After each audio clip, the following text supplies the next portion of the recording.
जंगल की जमीन पर जुल्म, आदिवासी किसानों के साथ कब रुकेगा अन्याय। मध्य प्रदेश के सिवनी जिले से एक चौंका देने वाला मामला सामने आया है। जंगल की जमीन पर पीढ़ियों से रह रहे आदिवासी परिवारों को जबरन उजाड़ने की कोशिश की जा रही है।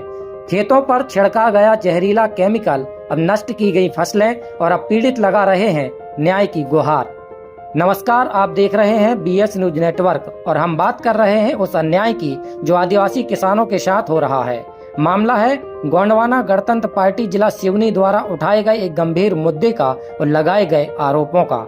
दिनांक 19 जुलाई को लखनदौन तहसील के अंतर्गत धूमा रेंज के कुछ गांवों में वन विभाग के कर्मचारियों ने बिना किसी वैध कार्यवाही के खेतों पर लगी फसल में छिड़काव कर फसलें नष्ट कर दी। पीड़ितों में शामिल हैं रघुनाथ पिता शंकर, कैलाश पिता रमेश, धनीराम पिता बहादुर और कई अन्य।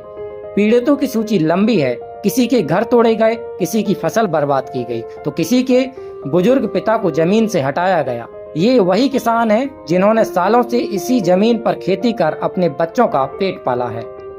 वन विभाग द्वारा की गई कार्यवाही से आहत होकर आज गोंडवाना गणतंत्र पार्टी के तत्वाधान में एक दिवसीय सांकेतिक धरना प्रदर्शन कर SDM को ज्ञापन सौंपा गया है।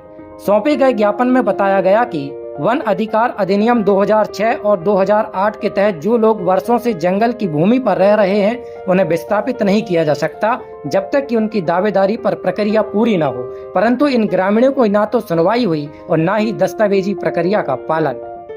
गोंडवाना गणतंत्र पार्टी ने इस मुद्दे को गंभीरता से उठाते हुए मुख्यमंत्री और राज्यपाल के नाम SDM लखनदौन को ज्ञापन सौंपा, जिसमें वन विभाग की कार्यवाही को अवैध बताते हुए न्यायिक जांच की मांग की गई है। अब सवाल यह है कि क्या सरकार इन पीड़ित आदिवासी परिवारों को न्याय दिला पाएगी? क्या वन विभाग को जवाबदेह ठहराया जाएगा?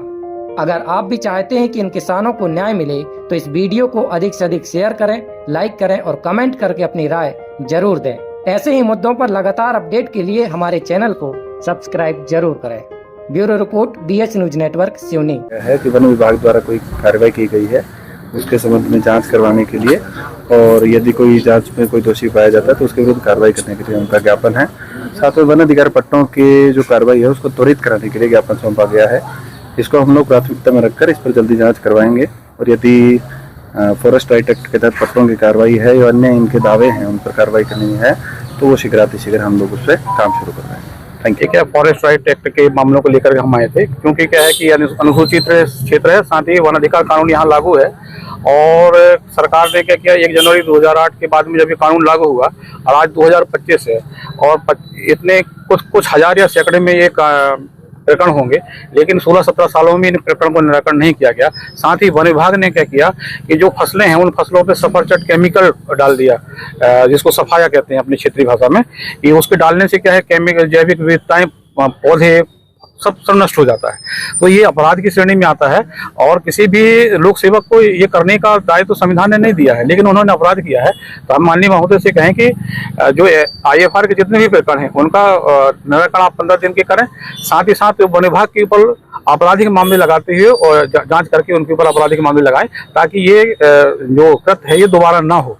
साथ ही संवैधानिक अधिकार के तहत जो है सामुदायिक वन संसाधन के अधिकार हैं, सामुदायिक अधिकार हैं, अभी तक हमारे तहसील में किसी गांव को नहीं दिए गए हैं।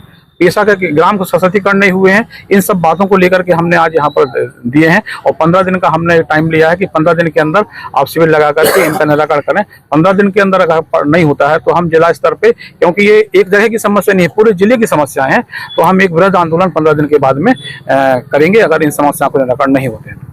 वन विभाग के द्वारा जो दवाई डाली गई है वो क्या निजी जमीन है या शासकीय जमीन है? नहीं, क्या है कि कुछ निजी जमीन है और कुछ वनभूमि की जमीन है जिनमें उनको पट्टे नहीं मिले। लेकिन कानून की धारा 4 की उपधारा 5 ये कहती है कि अगर आपने दावा जमा किया है, जब तक उस दावे का निराकरण नहीं हो जाता है तब तक कोई भी प्राधिकारी के पास ये पावर नहीं है कि उसको अलग कर सके। लेकिन उन्होंने कृत्य किया है तो उनके ऊपर अपराध मामला बनना चाहिए। जैसा कि आप लोग बोल रहे हैं, जबकि ये जो है पुराने काबिज है 2005 के पहले के काबिज हैं, जब ये पहले के काबिज हैं तो उनको यदि सरकार ने पट्टा देने का प्रावधान रखा है, सरकार ने कानून बनाया है, ये लोग खुद कानून का उल्लंघन कर रहे हैं। यदि इन लोगों ने दावा आपत्ति किए हैं तो आने का जब यहाँ ग्राम सभा का प्रस्ताव लगा होगा तभी ना दावा आपत्ति हुई होगी। जब दावा आपत्ति हुई है तो इन लोगों को पहले उसका निराकरण करना चाहिए, इसके बाद तय करेंगे कि ये लोग अवैध कब्जा करे हैं कि फिर ये जायज है। ये यदि इस तरीके से खुद यदि हिटलर शाही कर रहे हैं तो ये कहीं ना कहीं वन विभाग की ये नाकामी है। ये लोग अपनी नाकामी छुपाने के लिए जबरदस्ती गरीब और बेसहाय लोगों को परेशान कर रही है।